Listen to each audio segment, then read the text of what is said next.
নির্বাচন কিছুদিন আগে নির্বাচন শেষ হয়ে গেছে, কিন্তু নির্বাচন শেষ হয়ে যাওয়া মানে লড়াই শেষ হয়ে যাওয়া তা নয়। তারপরের দিন থেকেই এসএফআই ডিওয়াইএফআই রাস্তায় আছে, টিএসইউ ডিওয়াইএফ রাস্তায় আছে। কারণ এখন আমরা দেখতে পাচ্ছেন মোদী সরকার তৃতীয়বারের জন্য দেশের শাসন হারে এসছে কোন ক্রমে, কিন্তু তৃতীয়বারে এসে এটা খুব স্পষ্ট হয়ে গেছে, বিশেষত এই বর্ষার সময় রেলওয়ের ছাদ, ট্রেন, এয়ারপোর্টের ছাদ অথবা কোশ্চেন পেপার, একটার পর একটা জিনিস সবই লিক হয়ে যাচ্ছে এই সরকারের সময়। কেউ কোথায় কেউ নিরাপদ নয়। আর তাই তো আমরা দেখতে পাচ্ছি এই পেপার লিকের সরকার, এই ছাদ লিকের সরকার, তারা যখন এই প্রথম 10 দিনে সিইউটি থেকে শুরু করে নেট থেকে শুরু করে নিট পর্যন্ত একটার পর একটা দুর্নীতি, একটার পর একটা পেপার ফাঁস আমরা দেখতে পাচ্ছি। গোটা ভারতবর্ষে আক্রান্ত হচ্ছে সাধারণ ছাত্রছাত্রী আক্রান্ত হচ্ছে। এই সময়কালের মধ্যে দাঁড়িয়ে যারা বলেছিল অমৃতকালের কথা, কিন্তু আমরা দেখলাম যখন যে ছাত্র যুবর হাতে কাজ দেওয়া দরকার ছিল, সেখানে আমরা দেখলাম উল্টো দিকে তারা 20 কালে দিয়ে দিচ্ছে। যেখানে কাজের চিঠি দেওয়ার কথা ছিল, এখন দেশার ইঞ্জেকশন দিয়ে দিচ্ছে এবং গোটা প্রজন্মকে একটা অন্ধকারের মুখে ফেলে দিচ্ছে এই সরকার, এই ডবল ইঞ্জিন সরকার। আর তাই জন্য আমরা রাস্তায় নেমেছি এই জন্য, যেমন কিছুক্ষণ আগে বলবার সময় নবরুন্দা বলছিল যে দেশের এই রাজ্যে দেখা যাচ্ছে এখন বিজেপির নেতারা তারা এখন হিউম্যান ট্রাফিকিং, মানব পাচারে যুক্ত হচ্ছে। আর অন্যদিকে আমরা দেখছি এই দেশে যখন ওই নেট থেকে নিট পেপার যে দুর্নীতি ধরা পড়ছে, যেখানে দাঁড়িয়ে একটা সেন্টার থেকে 7 জন ফাঁস হয়ে যাচ্ছে, যখন তথ্য করা হচ্ছে কি করে হচ্ছে, দেখা যাচ্ছে সেখানেও দুর্নীতি। পয়সা ফেলো, তামাশা দেখার মতো পয়সা ফেলো আর শিক্ষা পাও, সেই নীতি নিয়ে ওই বড় বড় কোচিং সেন্টার তৈরি করা হয়েছে। আর সেখানে শুধু বড় লোকের ছেলে মেয়েরা সুযোগ পাবে। আর সেই কোচিং সেন্টার গুলো চালাচ্ছে হরিয়ানায়, যে কোচিং সেন্টার থেকে 7 জন প্রথম হয়েছে, তার মাথায় বসে রয়েছে বিজেপির নেতা। তাই আমরা দেখছি এই দেশে, এই রাজ্যে যেখানে যে দুর্নীতি যুক্ত হচ্ছে তার পিছনে রয়েছে বিজেপি আরএসএস এর নেতা। এমন হচ্ছে দেশপ্রেমিক নাকি ওনারা, তাই দেশের ভবিষ্যৎকে বেঁচে দেওয়ার জন্য তাই ড্রাগের ব্যবসায় পর্যন্ত নামতে ওদের হাত কাঁপে না। এবং সেই জন্য তো আমরা যখন কাজ চেয়েছি, এই ত্রিপুরায় কম্পিটিশন চলছে এখন। বিপ্লব দেবের সময় 961টা স্কুল বন্ধ হয়েছিল, আর আজকে এখন এখানে মানিক বাবুর সময়, মানিক ঝাড় সময় দেখা গেল 160টার উপর স্কুল অলরেডি বন্ধ হয়ে গেছে। স্কুল বন্ধ হয়ে যাচ্ছে, সেখানে দাঁড়িয়ে গরিব ঘরের ছেলে মেয়েরা পড়বে কোথায়? দাদার কোনো উত্তর নেই। বরং শিক্ষা থেকে একটার পর একটা গরিব প্রজন্মে, গরিব বাড়ির ছেলে মেয়ে অন্য রাজ্যে চলে যেতে বাধ্য হচ্ছে। এখানে না আছে শিক্ষা, না আছে কাজ, ভিন রাজ্যে চলে যেতে বাধ্য হচ্ছে। হরিয়ানার পর ত্রিপুরায় বেকারত্বের হার গোটা দেশের মধ্যে সব থেকে বেশি পর্যায়ে পৌঁছে যাচ্ছে। আর সেখানে দাঁড়িয়ে যেখানে যেটুকু কাজ রয়েছে সেখানে দুর্নীতি। আপনি চান উত্তরপ্রদেশে যান, ডবল ইঞ্জিন সরকার রয়েছে বিজেপির, সেখানে পুলিশের চাকরি, সেখানে দুর্নীতি। আপনি চান স্কুলের টিচারের চাকরি, সেখানে দুর্নীতি। আর এই সব দুর্নীতি করছে এই বিজেপির নেতারা। আর তারা যখন তাদের বিরুদ্ধে যখন গোটা দেশের মানুষ এক হচ্ছে, সবসময় কখন ওরা মানুষের বিভাজন করবার চেষ্টা করছে। ত্রিপুরায় একটি অভিজ্ঞতা সবাইকে নিয়ে রাজ্যটাকে বিভাজন করবার খেলা খেলেছে, রাত ছড়াবার খেলা খেলেছে। ঠিক একইভাবে আমাদের রাজ্যে, গোটা দেশে আমরা দেখতে পাচ্ছি জাত পাত ধর্মের নামে ভাগ করবার চেষ্টা করেছে ওরা। কিন্তু গোটা দেশের মানুষ প্রথম দিন থেকে আজকে প্রথম দিন থেকে গোটা দেশের মানুষ রাস্তায় আছে, আওয়াজ উঠছে। এই Tripura Indian medical council Tripura শাখার উদ্যোগে আগরতলা আইএমএ হাউসে এক রক্তদান শিবিরের আয়োজন করা হয়। উপস্থিত ছিলেন মুখ্যমন্ত্রী ডক্টর মানিক সাহা সহ আইএমএ ত্রিপুরা শাখার সভাপতি সঞ্জীব দেববর্মা সহ আইএমএ ত্রিপুরা শাখার রাজ্য সম্পাদক। এদিন রক্তদাতাদের হাতে সার্টিফিকেট তুলে দিলেন মুখ্যমন্ত্রী ডক্টর মানিক সাহা। তারপর মুখ্যমন্ত্রী বৃক্ষরোপণ অনুষ্ঠানেও যোগদান করেন।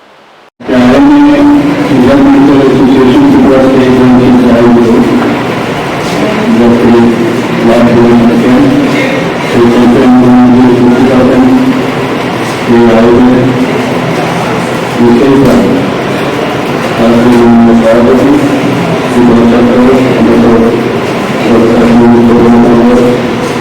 এখানে উপস্থিত আছেন সেক্রেটারি ডক্টর মাসুম মোহাম্মদ, তাছাড়া ডক্টর রামবোস চ্যাটার্জি এখানে উপস্থিত আছেন আউটগোয়িং সেক্রেটারি, এবং আমাদের ইন্ডিয়ান ডেন্টাল অ্যাসোসিয়েশন যে ব্যবসায়ী ব্রাঞ্চে তিনি সভাপতি ডক্টর এসএমআনি মহোদয়, এবং এখানে আইনের বিভিন্ন যারা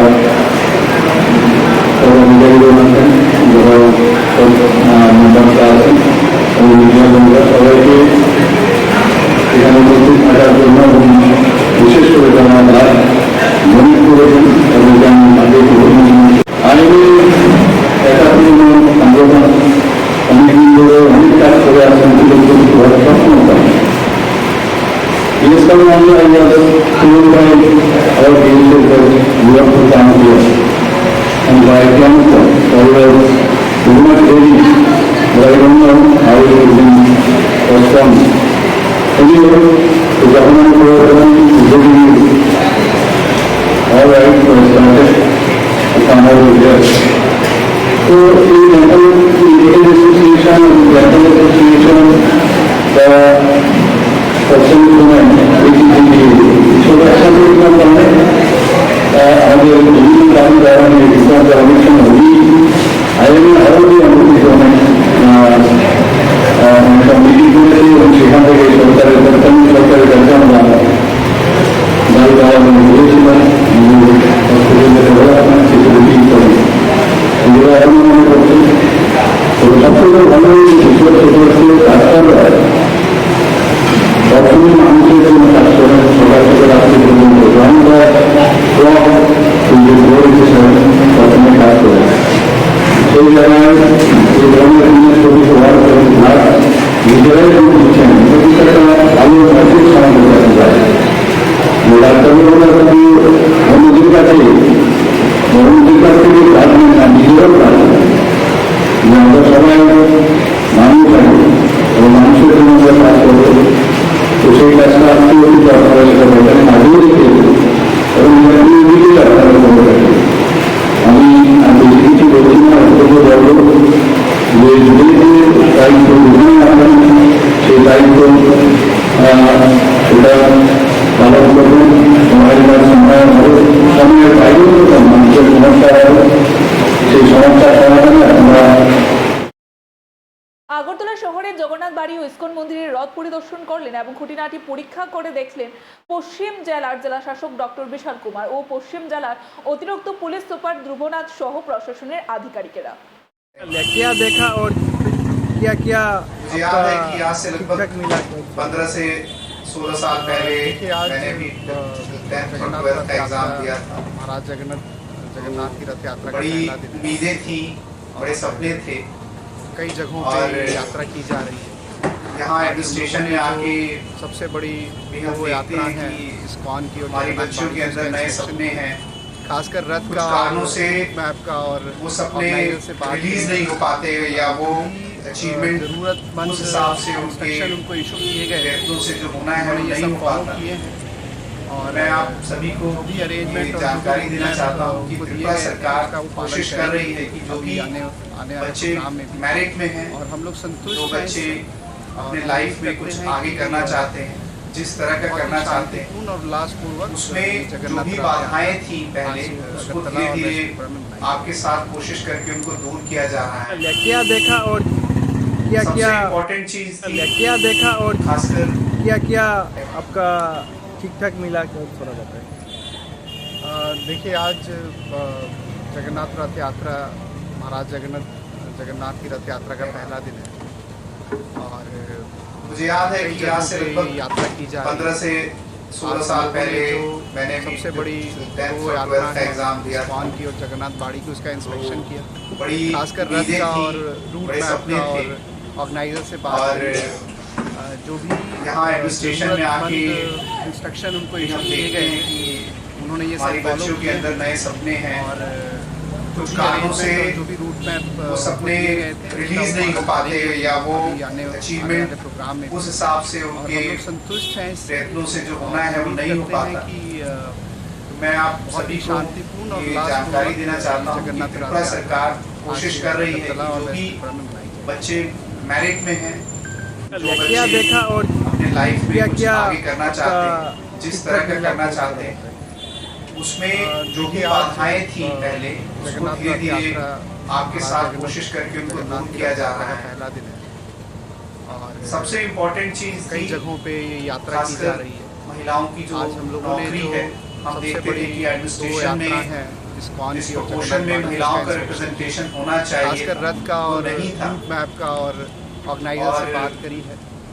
ये जो भी एक स्टडी भी है कि अगर हम लोग महिलाओं का रिप्रेजेंटेशन एडमिनिस्ट्रेशन में करते हैं उन्होंने ये सब follow किए हैं। मोर एफिशिएंट होता है, ट्रांसपेरेंट होता जो है, भी अरेंजमेंट और जो और भी आम route जनता map, को जो सर्विसेज दिए की गए जरूरत है वो उसका मिलती है। पालन करेंगे अभी इसी को आने सोच के आने और वाले इसी प्रोग्राम में भी। इसी और हम लोग संतुष्ट हैं इससे थॉट प्रोसेस से और उम्मीद करते हैं 33% कि रिजर्वेशन किया गया है बहुत नई ही पॉलिसी के हिसाब से उल्लासपूर्वक एम्प्लॉयमेंट के लिए आज गवर्नमेंट सेक्टर्स अगरतला और में, वेस्ट त्रिपुरा में और इसके लिए मैं आप सभी के क्या माध्यम से देखा और honorable क्या क्या Minister sir को धन्यवाद देता आपका हूँ ठीक ठाक मिला कि इस सोच से ना केवल महिलाओं देखिए, का आज, प्रतिनिधित्व बढ़ेगा, जगन्नाथ रथ परंतु यात्रा जो महाराज ट्रांसपेरेंसी जगन्नाथ की रथ और यात्रा का एफिशिएंसी पहला भी आएगी एडमिनिस्ट्रेशन में। दिन।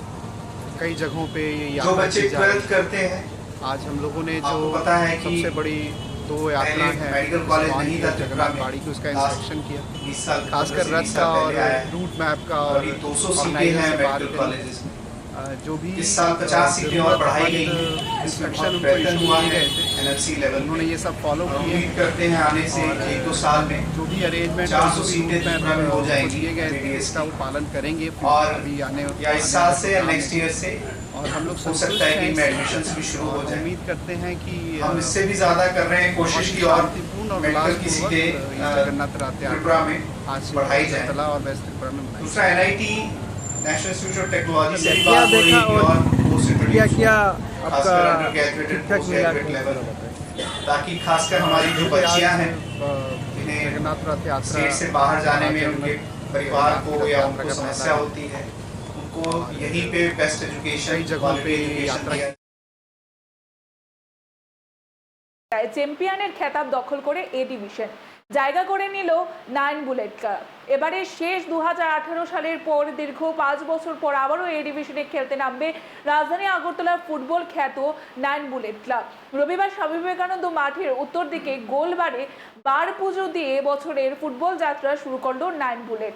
এক সাক্ষাৎকারে ক্লাব সদস্য জানান ইতিমধ্যে দল গঠনের কাজ শেষ। দলের ফুটবল কোচ কর্ণেন্দু দেববর্মার তত্ত্বাবধানে চলতি মাসের শেষের দিকে অনুশীলনে নামবে 9 বুলেট ক্লাবের ফুটবলাররা। নমস্কার, আজকে রথযাত্রা উপলক্ষে আমরা 9 বুলেট ক্লাবের উদ্যোগে আজকে বারপতা পূজা করতে যাচ্ছি। আমার সঙ্গে আছে আমাদের ক্লাব সম্পাদিকা অপু সরকার সুর। আমাদের ক্লাবের পক্ষ থেকে জানাই আজকে সাংবাদিক বন্ধুদের আন্তরিক অভিনন্দন, দ্বিতীয় শুভেচ্ছা। আপনারা জানেন 9 বুলেটস একটা ঐতিহ্যশালী ক্লাবের পরিচিতি ফুটবল দিয়ে। এই ফুটবলকে সামনে রেখে আজকে আমাদের রথযাত্রা উপলক্ষে দিনটা খুবই শুভ, সেই কারণে আমরা আজকে বার পূজার মাধ্যমে আমাদের মরশুমের শুরুবাত করতে যাচ্ছি। আমাদের মধ্যে বিভিন্ন বহিরাগত প্লেয়ার রয়েছেন। আমি এখন প্লেয়ারের নামগুলি বলছি না, কারণ কি আমরা চাইছি যে এর থেকে আরও ভালো মানের ISL খেলানো স্ট্যান্ডার্ড প্লেয়ার আমরা মাঠে যাতে দর্শকদের উপহার দিতে পারি, খেলাটা উপহার দিতে পারি, সেটা আমাদের লক্ষ্য। আমরা চাই প্রত্যেক বছর যাতে টিম আমাদের এইভাবেই ধারাবাহিকতা থাকে, এই হলো আমাদের আশা আকাঙ্ক্ষা। আর গত বছরের মধ্যে আমাদের প্লেয়ার রয়েছেন রাজীব সাধন জমাতিয়া, শিবা দেববর্মা, মঙ্গল সিং দেববর্মা, অমিত জমাতিয়া এবং গতবারের খেলে যাওয়া প্লেয়ার আমাদের জেমস মিজোরামের, সেও আমাদের টিমে রয়েছে। আর পাশাপাশি আমাদের যোগাযোগ বহিরাজ্যের সঙ্গে চলছে। আমরা বিগত দিনে আমরা চাইছি যে আরও যাতে ভালো উপহার যাতে আমরা খেলার দর্শকদের দিতে পারে, এই আমাদের মানে অপেক্ষা, আশা আকাঙ্ক্ষা সব কিছু। কোচ কে রয়েছেন দলে? কোচ আমাদের রয়েছেন কর্ণেন্দু দেববর্মা। গত বছর উনি আমাদের সহযোগিতায় আমাদের ক্লাব চ্যাম্পিয়ন হয়েছে। এবারও চাইছি যে উনিও ভালো যাতে রেজাল্ট করে দিতে পারে, সেই জন্য আমাদের কর্ণেন্দু দেববর্মা এবারের কোচ। কবে থেকে প্র্যাকটিস শুরু হবে? আমাদের প্র্যাকটিস এই মাসের লাস্টের দিকে 29-30-এর মধ্যে আমাদের প্লেয়ার ঢুকে যাবে। এরপরে আমরা পুরা দমে একদম প্র্যাকটিস শুরু করে দেব। আশাবাদী কতটুকু? আশাবাদী অ্যাকচুয়ালি আমাদের আশা তো চ্যাম্পিয়ন হওয়া বা না হওয়া, এটা হলো পরের বিষয়। আমরা চাইবো যে আমাদের শক্তি প্রদর্শন করব আমরা মাঠে, ভালো খেলা উপহার দেওয়ার জন্য। আপনার পরিচয়টা?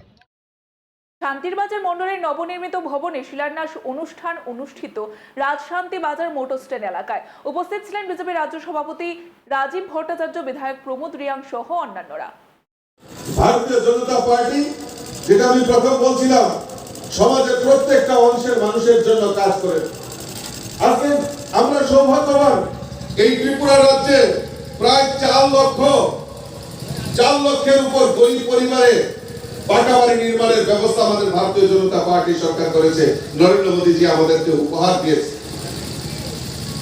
নরেন্দ্র মোদীজি কমিটমেন্ট করেছিল যে লোকসভা নির্বাচনের পর আবার সরকার গঠিত হবে, সারা ভারতবর্ষের 3 কোটি গরিব পরিবারে পাকা বাড়ি নির্মাণের ব্যবস্থা করা হবে। আর সেদিন আমাদের দেশের প্রধানমন্ত্রী নরেন্দ্র মোদীজি উনার যে ফার্স্ট ক্যাবিনেট মিটিং, সেখানে উনি ঘোষণা করেছেন আরো 3 কোটি গরিবের বাড়িতে পাকা বাড়ি নির্মাণের ব্যবস্থা করা হবে। আর ত্রিপুরাতেও প্রায়োরিটি বেসিসে এই ত্রিপুরার গরিব জনসাধারণ যারা বঞ্চিত হয়েছে তাদের বাড়িতেও পাকা বাড়ি নির্মাণের ব্যবস্থা করে দেবেন আমাদের সরকার। কাজেই আমরা চাই, আপনারা ভারতীয় জনতা পার্টির উপর পূর্ণ আস্থা রেখে এই লোকসভা নির্বাচনে আপনারা একটা ভালো রেজাল্ট আপনারা দেখিয়েছেন। সামনেই পঞ্চায়েত নির্বাচন। এই পঞ্চায়েত নির্বাচনে আমি দৃঢ় বিশ্বাস এই শান্তির বাজার নয়, শুধু সারা ত্রিপুরা রাজ্যে একটা ভালো ফলাফল হবে। 1-2 দিনের মধ্যে হয়তো নির্বাচন ঘোষণা হবে। বিরোধীরা বারবার বলছেন ত্রিপুরা রাজ্যে গণতন্ত্র নেই। আগরতলাতে মিছিল করছেন, বিলোনিয়াতে মিছিল করছে, আর বলছে গণতন্ত্র নেই ত্রিপুরা রাজ্যে। আমি বলবো আপনাদের মাধ্যমে পশ্চিম বাংলা গিয়ে একবার গণতন্ত্রের কথা বলার জন্য। আপনারা আগরতলায় মিছিল করছেন, শান্তির বাজারে মিছিল করছেন, বিলোনিয়াতে মিছিল করছেন। ওই আপনাদের মিছিলে তো একটা কোনো ঘটনা হয়নি, কেউ আপনাদেরকে বাধা সৃষ্টি হয়নি, কেউ তো আপনাদেরকে বাধা সৃষ্টি করেনি। তাহলে গণতন্ত্র নেই যে মিথ্যা প্রতিশ্রুতি মিথ্যাভাবে মানুষের সামনে তুলে ধরছেন, তার প্রমাণ ওই আপনাদের মিছিল থেকে টের পাওয়া যায়। কারণ আমরা সন্ত্রাসে বিশ্বাস করি না। কারণ 25 বছর আমরা দেখেছি এই রাজ্যের বুকে আপনাদের যন্ত্রণায় মানুষ ঘর থেকে বেরোতে পারত না। মহিলা নির্যাতনে ত্রিপুরা রাজ্য প্রথম স্থান অধিকার করেছিল এই কমিউনিস্টের শাসনে। আমরা ভুলে গেছি সেই দিনগুলি। আজকে মহিলাদের সুরক্ষাই হোক, আমাদের সাধারণ গরিবদের জন্যই হোক, আমাদের যুবকদের জন্যই হোক, রাজ্যের কৃষক হোক, শ্রমিক হোক। এতক্ষণ পর্যন্ত আমরা আপনাদের সামনে তুলে ধরার চেষ্টা করেছি আজকে সারাদিনের বাছাই করা কিছু গুরুত্বপূর্ণ সংবাদগুলি। এখনকার মতো আমাদের বিকেলের লাইভ অনুষ্ঠান আমরা এখানেই শেষ করব। পরবর্তী বিভিন্ন আপডেট দেখতে অবশ্যই চোখ রাখবেন ত্রিপুরা নিউজ 8 এর পর্দায়।